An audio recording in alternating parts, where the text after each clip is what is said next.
तारुकनी among जनजाति Shei Man Rui TTABCC Nimung Sulayo Tripura Territorial Council Mung Parana Bagai Haste Cabineto proposal রাখা और সেটা আমরা কেন্দ্র সরকারের কাছে পাঠিয়ে দিয়েছি और খুব কম সময়ের মধ্যে তার নামকরণ আজ পর্যন্ত এডিসি বানিয়ে দিয়েছে। এটা কোন ডিস্ট্রিক্ট এক ডিস্ট্রিক্টের নয়, 8টা ডিস্ট্রিক্ট নিয়ে তার নামকরণ পর্যন্ত হয়।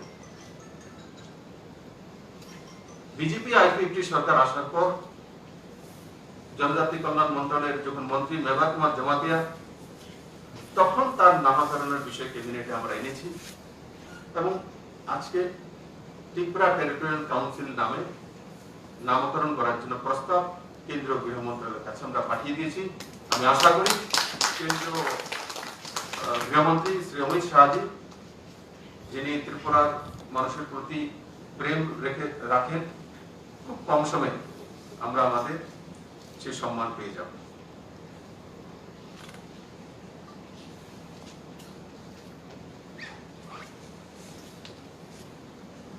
তাবুকনি পুতাল আপাং পাইমানি পুলো জনজাতি দফানো সাই সিনেমো রুখা নারই রত্ন জনজাতি কোনি ঋষা ইয়া ফরই আক্তাবো সিনেমো রুখা। আজকে যে আমাদের এই ঋষা শুধু ত্রিপুরা তো নয়, যেটা মেঘা কুমার জমাতের মধ্যে বলছিলেন, শুধু ত্রিপুরা তো নয়, স্বর্গীয় সুষমা স্বরাজ মহোদয় আজকে আমাদের মধ্যে নেই। নর্থ ইস্টের সমস্ত মুখ্যমন্ত্রীদেরকে উনি ডেকেছিলেন, তখন আমি একটা ঋষা পড়া ছিল, तो उन्हें আমাকে দেখলাম ये तुम्हारा बहुत सुंदर है, ये कौन बना था? तो मैंने उनको बताया दीदी ये तो त्रिपुरा के हमारे जनजाति है, अलग अलग जनजाति अलग अलग ऋषा होता है और अपने हाथों से बनाता है। बोले बहुत सुंदर है, तो তুমি আমাকে এই ধরনের স্যাম্পল কয়েকটা পাঠাও না। তো আমি আলাদা আলাদা 20-25টা স্যাম্পল ওনার কাছে পাঠিয়েছি। তো 5-6টা চয়েস করে আমাকে পাঠিয়েছে যে আমাকে তুমি এগুলো পাঠিয়ে দাও। আমি বললাম কেন? বলে ফরেন ডেলিগেটস যখন আসে তাদেরকে দেবো আর বলবো এটা আমাদের ত্রিপুরা। কত বড় আমরা ভাগ্যবান যে নরেন্দ্র ভাই মোদীর নেতৃত্বে যখন কেন্দ্র সরকার আসছে বা তার মন্ত্রণালয়ে তার সঙ্গে যে মন্ত্রী রয়েছিলেন উনি শুধু ভারতবর্ষ নয় বিদেশ থেকে যখন ডেলিগেট এক্সটার্নাল অ্যাফেয়ার্স মিনিস্টার কাছে বিদেশ মন্ত্রীর কাছে আসেন তখন ত্রিপুরা ঋষা দিয়ে তাদেরকে সম্মান করা হতো এবং বলা হতো এটা আমাদের উত্তর পূর্বাঞ্চলের ছোট্ট রাজ্য ত্রিপুরার ঐতিহ্যবাহী ঋষা। আজকে যে ঋষাকে ত্রিপুরাতেই নির্মূল করার চেষ্টা হয়েছিল সেই ঋষাকে নরেন্দ্র ভাই মোদীর নেতৃত্বে যখন জনমুখী বা গরিবমুখী জনজাতিমুখী সরকার এসছে তখন সেই সরকার শুধু ত্রিপুরাতে নয় শুধু মাননীয় প্রধানমন্ত্রী করেন না পুরো দুনিয়াতে পৌঁছে দেওয়ার ব্যবস্থা করা হয়েছে। এর চেয়ে বড় সম্মান ত্রিপুরার জন্য কি হবে? বন্ধুরা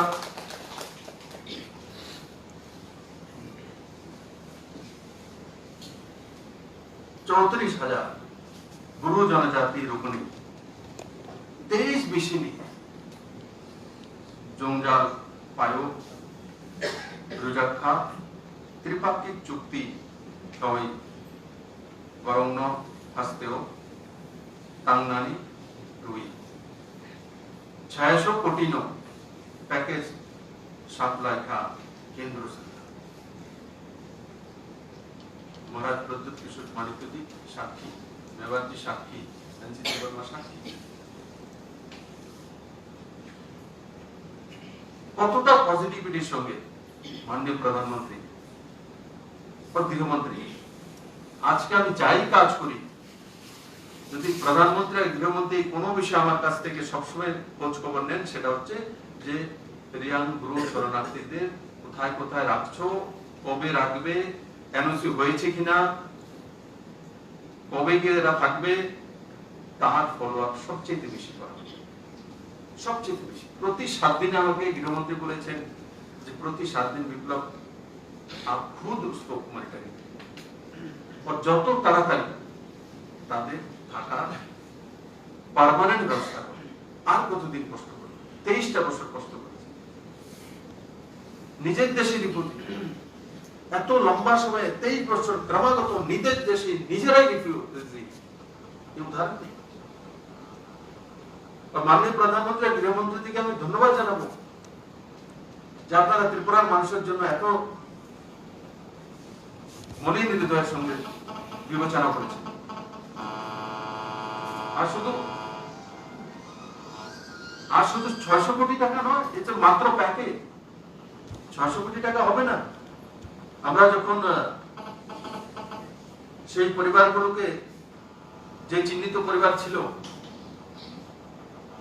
রেশন কার্ড অবশ্য দেখার জন্য গিয়েছি, তখন দেখা গেছে তার মধ্যে কিছু পরিবার স্প্লিট ফ্যামিলি হয়ে গেছে, বেড়ে গেছে।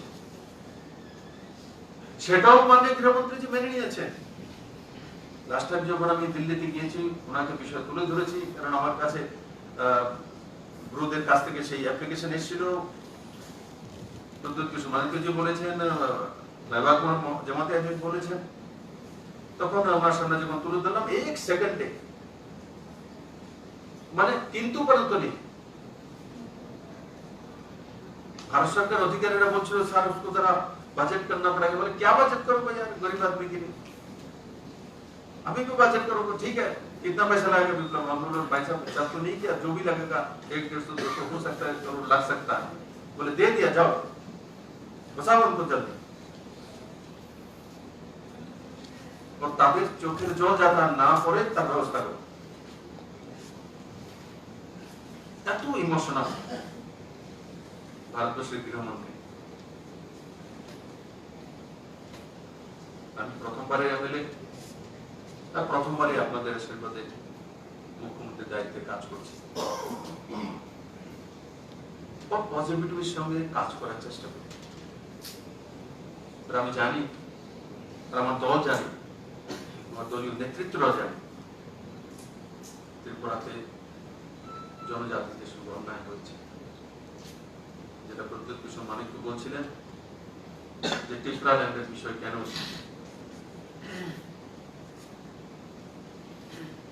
আমি ওনার সঙ্গে সহমত। মনে ব্যথা যখন থাকে, যখন অধিকার না পাওয়া যায়, তখনই চিন্তা হয় যে আমরা কেন না আলাদা হই।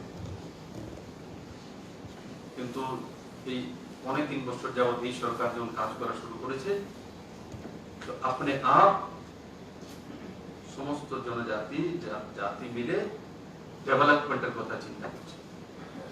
যেটা মেবার কুমার জামাতে বারবার বলছিলেন যে গভর্নর যখন প্রথম ভাষণ রেখেছেন, তখন কি বলেছে যে এডিসি কে স্ট্রেনথেনিং করা হবে, জনজাতিদের যে জীবন মান উন্নয়ন করা হবে, আর তার দিশাতেই এই সরকার লাগাতার কাজ করে যাচ্ছে।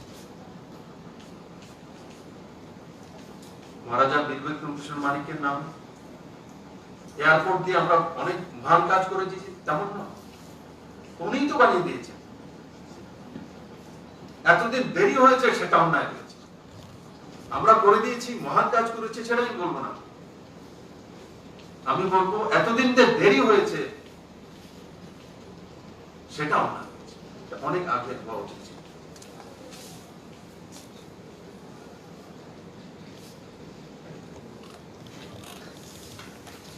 বড় বড় নাম কথাই কথা। আমাদের মূল রোড NH8 ন্যাশনাল হাইওয়ে। আমাদের কাছে কিছু নাম এসেছিল কমিটি থেকে যে ডুম্বুরের নামটা চেঞ্জ করি, ওটার নাম চেঞ্জ করি। আমি আদরণীয় মন্ত্রী মহোদয়কে বললাম, আরে ডুম্বুরের নাম চেঞ্জ করবো তো ওখানে তো লোক, আমরা হয়তো বা তীর্থমুখের মেলাতে যাই, একবার যাই, দুইবার যাই, তিনবার যাই, কিন্তু এমন একটা জায়গার নাম চেঞ্জ করবো আমরা প্রথম, যেটা সবসময়ই সেই জায়গাটা দিয়ে টাচ করতে হবে। কোনটা? হলো বড়মুড়া। কারণ বড়মুড়াটা হয়ে আমাদেরকে আসা যাওয়া সবসময়, আমরা যখন যাব তো ওই জায়গাতে যখন বড়মুড়ার নাম হতাইগত হবে তো প্রত্যেকের কাছে সেটা নামটা পৌঁছে যাবে ভারতবর্ষের প্রত্যেক প্রান্তে, যে হতাইগত কি ভাষা? ককবরক ভাষা, যেটা প্রদ্যোৎ কিশোর মানিক বলছিলেন। সেই দিশাতে প্রধানমন্ত্রী যে কাজ করেছেন, নিউ এডুকেশন পলিসি, কতটা বছর পর ইংরেজের দেওয়া সিস্টেমের মধ্যে আমরা পঠন পাঠন করতাম, আজকে আমাদের ভারতীয় তো স্বদেশী কায়দার নিউ এডুকেশন পলিসি এসেছে। আর নিউ এডুকেশন পলিসি মাননীয় প্রধানমন্ত্রী বা কেন্দ্রীয় এইচআরডি মিনিস্টার দুইজনে বসে করে নিয়েছে তেমন নয়। স্মৃতি ইরানি যখন এইচআরডি মিনিস্টার ছিলেন তখন থেকে উনি সারা ভারতবর্ষের প্রত্যেকটি প্রান্তে এডুকেশন মিনিস্টারের সঙ্গে মিটিং করেছেন, প্রত্যেকটি রাজ্যে গিয়েছেন, সাধারণ মানুষের কাছ থেকে মেইলের মাধ্যমে তাদের ওপিনিয়ন নিয়েছেন, কোটি কোটি ওপিনিয়ন নিয়েছেন। সেই ওপিনিয়নের পর এক্সপার্ট কমিটি বসেছে, বসে তারপর নিউ এডুকেশন পলিসি রূপ দিয়েছে। তাতে প্রথম যে শর্ত সেটা হচ্ছে যে মাতৃভাষায় 5th পর্যন্ত পড়ার অধিকার। যেটা আমরা বলছি যে আমরা ককবরক আমাদের মাতৃভাষা, অথচ আমরা ককবরক জানি না, তার ব্যবস্থা নেই পড়াশোনা করা। মাননীয় প্রধানমন্ত্রী নিউ এডুকেশন পলিসির মধ্যে তার ব্যবস্থা করেছেন যে 5th ক্লাস পর্যন্ত তাকে তার মাতৃভাষায় পড়ার সুযোগ হোক,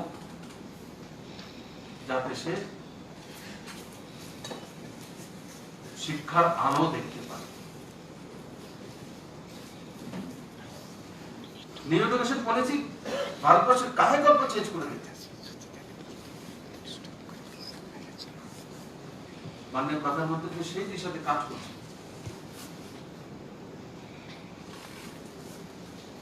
রাস্তার বিষয়ে এখানে কথা হচ্ছিল যে আমি যখন মুখ্যমন্ত্রী হয়েছিলাম দায়িত্ব পেয়ে, তো প্রথম কোথায় গিয়েছি?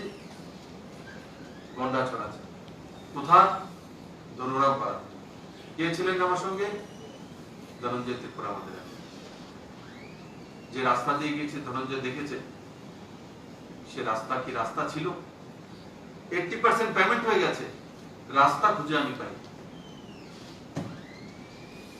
সেটা পিউসির কাছে দেওয়া, তার জন্য প্রবলেম হচ্ছিল, কিন্তু এখন টেন্ডার হয়ে গেছে, হয়তো রাস্তার কাজ শুরু হয়েছে বা শুরু হয়ে যাবে।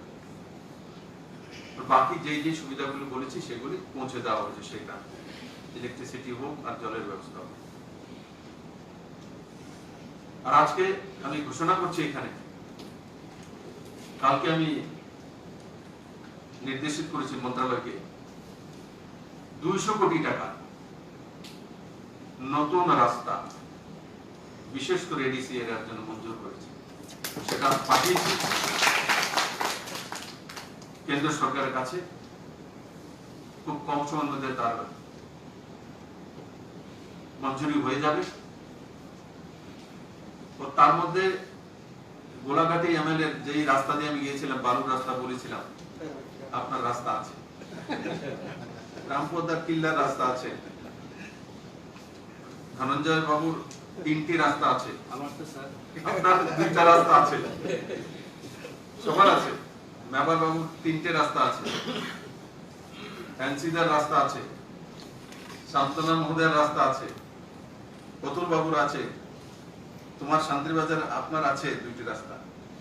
প্রত্যেকটি এমএলএ এরিয়ার মধ্যে 2টি 3টে করে রাস্তা আমি কালকে মঞ্জুর করেছি, পাঠিয়েছি। যেই মাত্র 200 কোটি টাকা মঞ্জুর হয়ে যাবে, খুব কম সময় হয়ে যাবে, তো আপনাদের এরিয়ার রাস্তা কায়াকল্প চেঞ্জ করে দেবো। আর 2023-এর আগে ত্রিপুরা রাস্তার কায়াকল্প কমপ্লিটলি বদলে যাবে। ন্যাশনাল হাইওয়েতে আদরণীয় নীতিন গাডকারি জি মাননীয় মন্ত্রী ওদিন 2752 কোটি টাকার 9টি রোড একসঙ্গে পাথর শিলা রেখেছে। আর আমি ওনাকে ভিডিও কনফারেন্সিং এ 900 কোটি টাকার অতিরিক্ত রোড চাইছিলাম। উনি ওই ভিডিও কনফারেন্সিং ঘোষণা করে দিয়েছেন যে ত্রিপুরাতে আগামী 1 বছরের মধ্যে ন্যাশনাল হাইওয়ে আর এক জাল বসিয়ে দেবেন। আর কত দেবেন, কত কোটি টাকা? আমি 900 কোটি টাকা চাইছিলাম, তাও ভয় পাচ্ছিলাম দেবে কিনা, কারণ 2752 কোটি টাকা একবার দিয়েছে, সেটাও ইতিহাস ত্রিপুরার জন্য। আজ পর্যন্ত 1200 কোটি টাকার উপরে ত্রিপুরাতে ন্যাশনাল হাইওয়ে কাজ হয়নি। উনি কি ঘোষণা করেছেন? উনি বলছেন আগামী 1 বছরের মধ্যে ত্রিপুরাতে আরো 7,500 কোটি টাকা উনি মঞ্জুর করবেন রাস্তার জন্য। একবার চিন্তা করে দেখুন, 7,500 কোটি আর 750 কোটি টাকা মানে 11.5 কোটি, মতলব 12,000 কোটি টাকার কাছাকাছি। 12,000 কোটি টাকা ত্রিপুরা রাস্তার মধ্যে ন্যাশনাল হাইওয়ে লাগা। এবার কল্পনা করুন। আর তার সঙ্গে ত্রিপুরা সরকার ইন্টারনাল রোডের জন্য স্টেট বাজেট থেকে 200 কোটি টাকা, আর যে মেইনটেনেন্স গুলো সেগুলো চলবে প্রধানমন্ত্রী গ্রাম সড়ক যোজনার মাধ্যমে। 250 জনজাতি 250 পপুলেশন সম্পন্ন গ্রামগুলি তো তার সঙ্গে জোড়া হবে, তারও মঞ্জুরি হয়ে গেছে। প্রধানমন্ত্রী গ্রাম সড়ক যোজনার মাধ্যমে ত্রিপুরাতে পর্যাপ্ত নতুন রুটের টেন্ডার হয়ে গেছে। অটল জলধারার মাধ্যমে প্রত্যেক ব্যক্তির ঘরে জল পৌঁছানোর ব্যবস্থা। 40 বছর, প্রায় 40 বছর টানা সরকার জল পৌঁছাতে পারেনি। আমি যখন দুর্গাপূজার সময় আমাদের ফটিকরায় একটা জনজাতি গ্রামে 23 বছর যাব দুর্গাপূজা। এবার আমি দুর্গাপূজায় কোনো জায়গাতে বেরোইনি, কারণ ভিড় হবে, তাতে সমাজের লোকসান হবে। কিন্তু মন তো মানে না। একদিন দীপা কর্মকারের বাড়িতে গেলাম, আমাদের ত্রিপুরা গর্ব। তারপর মন চাইছে যে একবার যাই না ভেতর কোন জনজাতি অঞ্চলে, গিয়ে দেখি না কিভাবে পূজা করে, তাদের সঙ্গে থাকি। তোমার পত্নীকে নিয়ে ওখানে গেলাম। 23 বছর যাবত পূজা করছে, এত আদর আপ্যায়ন, তাদের সঙ্গে বাঙ্গুই খাওয়া। কিন্তু এটা কি বাঙ্গুই খুব সুন্দর ভালো খাইয়েছে, কিন্তু আমার মেঘা কুমার জমাদারজির মিসেস গীতা দেববর্মা মহোদয়া যে বাঙ্গুই আমাকে খাওয়ান, সেটা অনেক সুস্বাদু। ওনারাও দিন আমাকে খুব ভালো বাঙ্গুই খাইয়েছে। আর আমি সবাইকে বলবো বাঙ্গুই খান, তার মধ্যে প্রোটিন, ভিটামিন আর অনেক কিছু আছে। আর মোটামুটি অর্গানিক হয়, কিছু কিছু আমরা মিক্স করি হয়তো, খুব ভালো কাজ। সেখান থেকে বাঙ্গুই খেয়ে তারপর আগরতলা উদ্দেশ্যে রওনা দিলাম। তো এই যে গ্রামের মধ্যে মুখ্যমন্ত্রীকে পেয়ে তাদের হৃদয়ের যে টান, সেটা হয়তোবা শহরের মধ্যে সম্ভব ছিল না, হয় না। তার জন্য যে মাননীয় প্রধানমন্ত্রী যে মূল লক্ষ্য নর্থ ইস্টের রাজ্যগুলির উন্নয়ন করা, সেই দিশাতে আমাদের সরকার কাজ করছে। কালকে আমরা আরেকটা নতুন স্কিম লাগু করেছি, সেটাও ত্রিপুরার জন্য এক নতুন রেভলিউশন নিয়ে আসবে। কি? সেক্স শর্টেড সিমেন্ট। তার মধ্যে কি হবে? আমরা 1,00,000 56,000 গাভীকে চিহ্নিত করেছি ও তাকে ইনজেক্ট করব 5টি ডিস্ট্রিক্টে, 23টি ব্লক और 2টি লোকাল, 25টি ক্লাস্টার করে এই 1,65,000 যে গাভী আছে তার মধ্যে যাতে 90 থেকে 95% ফিমেল ব্রিড হতে পারে, মানে গাই হতে পারে। নরমালি 50-50 হয়, 50% ফিমেল, 50% মেল। এখন যে আমরা কালকে থেকে কার্যক্রম শুরু করেছি অ্যানিমাল হাজবেন্ডারি ডিপার্টমেন্টের মাধ্যমে, মাননীয় শান্তনা চাকমা মহোদয়ের দপ্তর এই যে কর্মযজ্ঞ শুরু হয়েছে, এতে 90 থেকে 95% ফিমেল ব্রিড হবে। তাতে প্রতি বছর যেটা জিএসটি ট্যাক্স দিয়ে আমি দেখেছি ত্রিপুরাতে 456 কোটি টাকা প্রতি বছর বাইরে চলে যায়। আর ওভারঅল যদি আমি দেখি মিল্ক এবং মিল্ক প্রোডাক্ট, তাতে প্রায় 1100 কোটি টাকা বেরিয়ে যায়। তো সে রাস্তাটাকে বন্ধ করা, ত্রিপুরার টাকা ত্রিপুরাতে রাখা, তার জন্য দুধে স্বয়ংসম্পূর্ণ করা। আগে বলা হতো দুধে, মাছে, ডিমে স্বয়ংসম্পূর্ণ কোনো ভাষণ আমিও শুনেছি ছোটবেলা থেকে। তার জন্য কোনো পদক্ষেপ নেই, তার জন্য প্রিপারেশন নিতে হয়, তার জন্য প্ল্যান করতে হয়, তার জন্য বাজেট বরাদ্দ করতে হয়। আমরা 16,45,00,000 টাকা তার মধ্যে বরাদ্দ করেছি। তার মধ্যে 14.5 কোটি টাকা মোদিজি দিচ্ছে, কেন্দ্র সরকার দিচ্ছে। 4.5 কোটি টাকার কাছাকাছি রাজ্য সরকার দিচ্ছে। আর একটা ইনজেক্ট কত হবে? 519 টাকা করে। তার মধ্যে কেন্দ্র রাজ্য সরকার সম্পূর্ণ পয়সা দেবে, মাত্র 50 টাকা যে বেনিফিশিয়ারি, মাত্র 50 টাকা দিয়ে সে তার সেই সিস্টেমের ভাগিদার হতে পারে। আর তাতে লাভ কি হবে? এই যে 456 কোটি টাকা ত্রিপুরা থেকে চলে যাচ্ছে, সেটাকে ত্রিপুরাতে আমরা লক্ষ্যে পাবো। একদিকে দুধে আমরা স্বয়ংসম্পূর্ণ হব, নিজেও খেতে পারবো, পরিবারকেও দিতে পারবো, আর বাজারে বিক্রি করে ইনকাম করতে পারবো।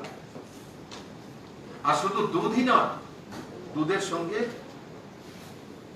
গাই থেকে গোবর আসবে, তাতে গোবর গ্যাসের মাধ্যমে নিজের ঘরে রান্নাটা করতে পারবে। তাতেও আপনার পয়সা লাগবে না। কেন্দ্র সরকারের নন কনভেনশনাল এনার্জি যোজনা আছে, লাগু করবো আমরা টেটা থেকে। 35,000 টাকা গোবর গ্যাসের প্ল্যান্ট করার জন্য কেন্দ্র সরকার দিচ্ছে। তার মধ্যে যে বেনিফিশিয়ারি, তাকে 1,500 টাকা আগে দিতে হতো, কিন্তু গরিবরা 1,500 টাকা কোথা থেকে দেবে? এই সরকার সিদ্ধান্ত করেছে 1,500 টাকা দিতে হবে না, মাত্র 500 টাকা দিন, 1,000 টাকা ত্রিপুরা সরকার দেবে, ভর্তুকি দেবে। 500 টাকা দিয়ে আপনি 34,500 টাকা আপনি পেয়ে যাবেন। আপনাকে সেভাবে গোবর গ্যাসের প্ল্যান্ট তৈরি করে দেওয়া হবে, এবং সেটাতে ঘরে বাড়ি করে রান্না, এবং যদি চান তো 1-2টা বাল্বও জ্বালানো যাবে। আপনাকে কারেন্টের বিলে দিতে হবে না, আর মাসে মাসে গ্যাসের পয়সাও দিতে হবে। দুধও খাবেন, দুধ বিক্রিও করবেন, গ্যাসের পয়সা বেঁচে যাবে, ইলেকট্রিসিটির পয়সা বেঁচে যাবে। আর তারপরও শেষ নয়, গোবর থেকে গ্যাস বানানোর পর যেটা তার মূল গোবরটা থাকবে, সেটা থেকে বের করে আপনি অর্গানিক ফার্মিং করতে পারবেন, জমিনে ফসল বেশি ফলাতে পারবেন। সেই দিশাতে রাজ্য সরকার কাজ করছে। আমি আশা করি এই যে প্রকল্পটা 3 বছর 2023-এর মধ্যে আমরা কমপ্লিট করব, তাতে ত্রিপুরার কায়াকল্প চেঞ্জ হয়ে যাবে, মানুষের আর্থিক স্থিতির আমূল পরিবর্তন হবে, স্বনির্ভর ত্রিপুরা তৈরি হবে। আমি কালকেও বলেছি কার্যক্রমে, যখন 3 বছর পূর্তি হবে তো 3 বছরে যখন পূর্তি হবে ঠিক সেই দিন আমি আমার মন্ত্রিমণ্ডল নিয়ে ত্রিপুরাবাসীর সামনে আসবো। আমি বলেছিলাম যে 3 বছরের মধ্যে ত্রিপুরাকে মডেল স্টেট বানাবো, আর ত্রিপুরাকে কোথায় কোথায় মডেল স্টেটের পিলার আমরা তৈরি করে দিয়েছি, ফাউন্ডেশন তৈরি করে দিয়েছি এবং পিলারও তৈরি করে দিয়েছি। এখন শুধু ওয়াল দেওয়ার বাকি আছে। সে ওয়াল দেওয়ার জন্য মাননীয় প্রধানমন্ত্রীজি ও গৃহমন্ত্রীজি আমাদের সঙ্গে রয়েছেন এবং আমি আশা করি 2023-এ যখন আমরা জনতার কাছে যাব তখন একটা নতুন সুন্দর সমৃদ্ধশালী শক্তিশালী পজিটিভিটির সঙ্গে এক সুন্দর ত্রিপুরা সামনে নিয়ে মানুষের সামনে যাব আর মানুষের কাছে আশীর্বাদ চাই। আমি আশা করি আজকের এই যে কার্যক্রম সেই কার্যক্রম আপনারা আপনাদের হৃদয়ের কথা বলার সুযোগ পেয়েছেন। তার মধ্যে আমরা আরো বেশি ভাগ্যবান আমার মন্ত্রী পরিষদের সমস্ত সদস্যরা, আর সবচেয়ে বেশি যে জিনাদের পরম্পরাতে মহারাজদের পরম্পরাতে সেটা করে আসছিল। আজকে মহারাজ প্রদ্যুৎ কিশোর মানিক্যজি উপস্থিত রয়েছেন। আমি ওনাকে আবারও অনেক অনেক ধন্যবাদ জানাবো ত্রিপুরা সরকারের পক্ষ থেকে যে আপনি সেই পরম্পরার মূল কর্ণধার আপনি উপস্থিত হয়েছেন, তাতে আমাদের যে এই কার্যক্রমের মূল শোভা আপনি বাড়িয়েছেন। আমি আমার সমস্ত মন্ত্রী পরিষদের পক্ষ থেকে ত্রিপুরাবাসীর পক্ষ থেকে আপনাকে এবং এখানে যারা উপস্থিত সবাইকে অনেক অনেক ধন্যবাদ জানাই। আমি আশা করি আমাদের জীবন সুন্দর হবে, সুস্থ হবে, স্বনির্ভর হবে আর খুব কম সময়ের মধ্যে আমরা করোনার অতিমারি থেকে বেরিয়ে এক শক্তিশালী ত্রিপুরা তৈরি করব। সবাইকে অনেক অনেক ধন্যবাদ।